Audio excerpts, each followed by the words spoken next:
was du ganz konkret machen kannst, damit deine Website besser gefunden wird in Google. 8 Tipps sind eigentlich so die häufigen Hürden, die man hat, oder? Man könnte auch sagen, Suchmaschinenoptimierungsfehler. Nummer 1. Wenn du deine Seite nicht einreichst bei Google zur Indexierung. Wenn du also Google gar nicht mitteilst, hey, das ist meine Website und die Seiten sind auf meiner Website und dann erwartet, dass Google dich super schön anzeigt. Was macht man da? Man macht ein Sitemap. Wenn du zum Beispiel WordPress verwendest, kannst du das im Yoast SEO Plugin machen. Macht es eigentlich automatisch ein Sitemap. Dann wichtig, bei Google Search Console das auch einreichen, damit Google weiss von dem Sitemap. Und für das geht man links auf Sitemaps, gibt die URL von dem Sitemap, wo das Yoast Plugin ausgibt, rein und Google geht durch in dem Fall jetzt 1000 Seiten von dieser Website und weiss, dass die existieren. Punkt 2. Seiten von der Indexierung ausschliessen. Du kannst auch auf deiner Website bei einzelnen Seiten oder bei der totalen Website ein Häkchen setzen und sagen, hey, Google soll oder andere Suchmaschinen sollen diese Seite nicht in den Index aufnehmen. Sie soll unsichtbar sein für Suchmaschinen. Das ist zum Beispiel eine Bestellbestätigungsseite, so Seite im Hintergrund, wo man eigentlich nicht will, dass die gefunden werden. Es gibt aber ein häufiges Problem, habe ich schon mehrfach erlebt, dass eine komplette Website aus Google rausfliegt wegen dem. Und das ist, wenn man Auffrischungen macht an der Website, wenn man Designänderungen macht, dann macht man meistens auf einer Entwicklungsumgebung die Änderungen, checkt das alles, korrigiert alles und dann, wenn alles gut ist, macht man den Relaunch. Jetzt auf der Entwicklungsumgebung, dann tut man das Häkchen rein, weil man will ja nicht, dass Google oder andere Suchmaschinen die Entwicklungsumgebung in den Index reinnehmen. Das heisst, dort setzt man ein Häkchen, dass die komplette Entwicklungswebsite ausgeschlossen ist von Suchmaschinen. Jetzt ist es mehrfach passiert, dass dann beim Live-Schalten von dem, da macht man zum Beispiel ein Backup von der Datenbank dort mit allen Einstellungen und tut das aufladen auf der Live-Umgebung, wo es dann wirklich die Live-Website ist. Und wenn man dann vergisst, dass ja die Einstellung Ausschliessen von Suchmaschinen mitkommt bei dem Transfer, dann ist die neue Website da. Die neue Website ist super schön, aber das Häkchen ist halt drin. Google oder andere Suchmaschinen kommen dann wieder vorbei zum Schauen, gibt es Änderungen und merken, aha, ich darf die Website ja gar nicht indexieren und die Website fliegt aus dem Index. Traffic von Google geht auf Null runter.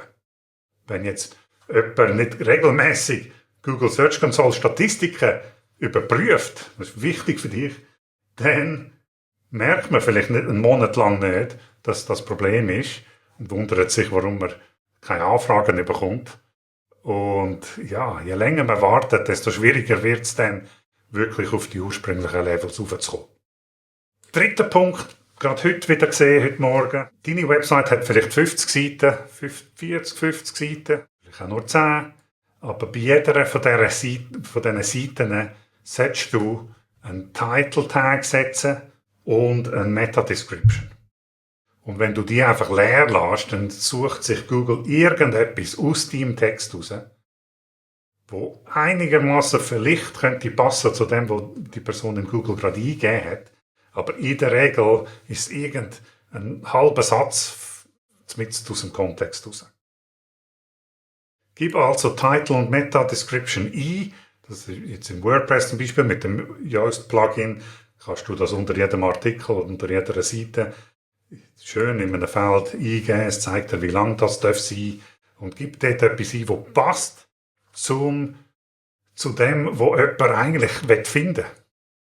Mach dir also Gedanken, was will die Person, die diese Suchphrase eingibt, was sucht sie wirklich?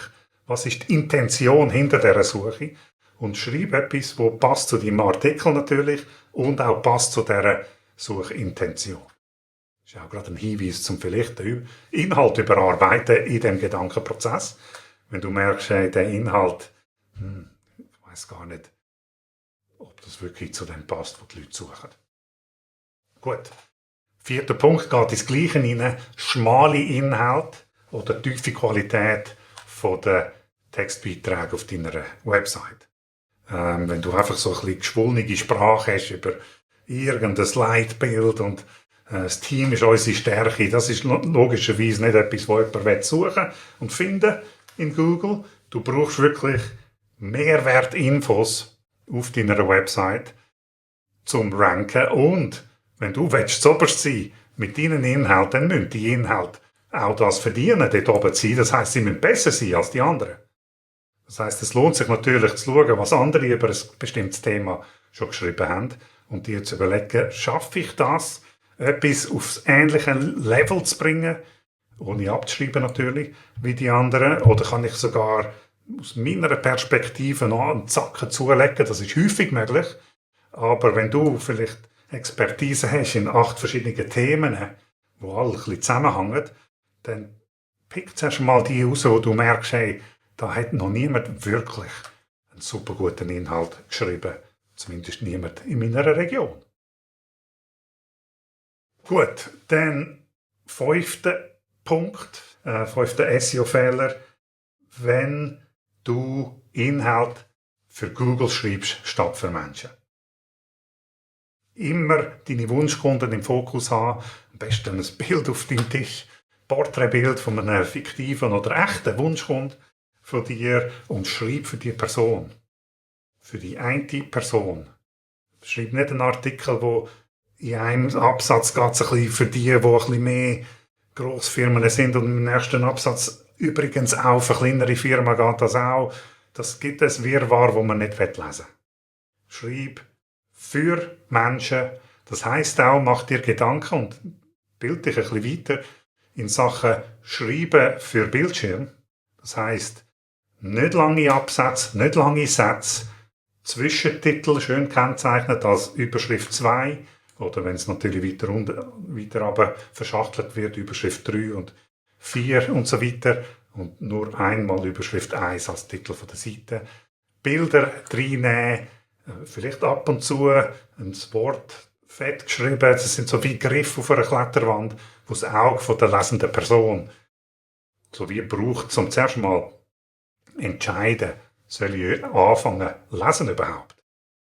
Also, wir scannen am Bildschirm zuerst den Artikel anhand von Zwischentitel, Bilder und vielleicht einzelne Klettergriff unterwegs, zum entscheiden, soll ich den Artikel oder einen von den anderen 15 lesen, die ich schon aufgemacht habe in verschiedenen Tabs. Okay. Dann, grosser Fehler, der leider häufig gemacht wird. Wenn du einen Domainwechsel machst oder wenn du einen Systemwechsel machst auf deiner Website und Links von den einzelnen Inhalten sich ändern, dann ist unbedingt wichtig, dass du Weiterleitungen einrichtest oder einrichten lässt von den alten Links zu den neuen Links. Und das gilt auch, wenn du wechselst von www.meinewebsite.ch zu nur meinewebsite.ch. Das sind 2 verschiedene Adressen.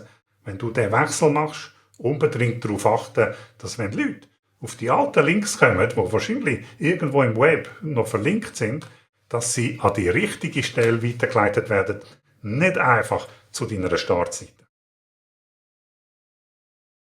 Das ist immens wichtig, weil jede Website, die eine bestimmte Dauer schon online ist, wird Backlinks haben. Also andere Websites, die zu dieser Website linken, vor allem wenn es gute Inhalte natürlich hat auf der Website. Diese Backlinks zeigen oft auf eine Unterseite, auf einen bestimmten Blogartikel oder eine bestimmte Seite von deiner Website, vielleicht auch zu der Kontaktadresse. Wenn du die Weiterleitungen nicht machst, dann sind das kaputte Links nachher, du verlierst Backlinks und Backlinks ist schlussendlich auch ein Signal an Google. Ja, wie viele Leute empfehlen dich quasi? Backlinks ist wie eine kleine Empfehlung. Je besser die Webseite wirklich auch ist, je seriöser und autoritär, also zum Beispiel Wikipedia ist eine super, hoch angesehene Website, wenn du Links hast von Wikipedia, enorm viel wert. Wenn du Spam-Links hast, kann das maximal nicht helfen, vielleicht sogar schaden. Gut, dann 7. Punkt.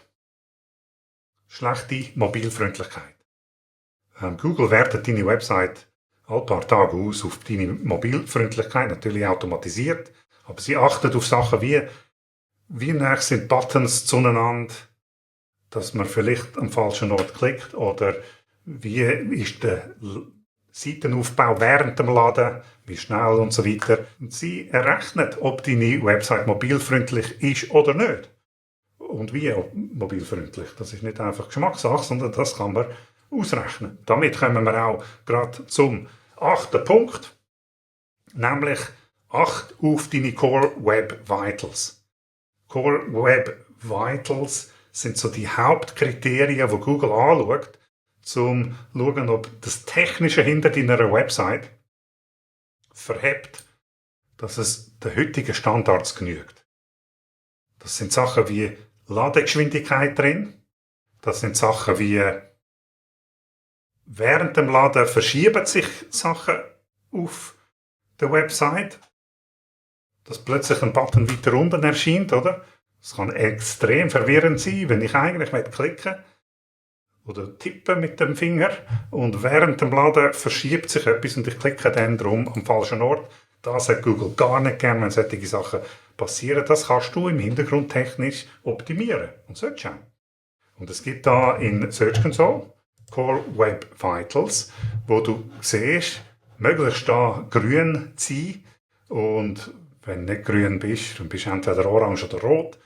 Orange heisst, du solltest da ein bisschen Beachtung schenken, das verbessern, oder rot heisst, du musst. Also ganz, ganz schlecht.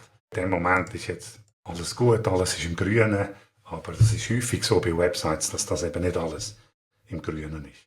Das sind einmal 6 Sachen, die du für dich oder zusammen mit deinem Website-Techniker oder zusammen mit mir kannst anschauen, um deine Sichtbarkeit in Google, wenn du das alles behebst, massiv steigern, und zwar manchmal in kurzer Frist.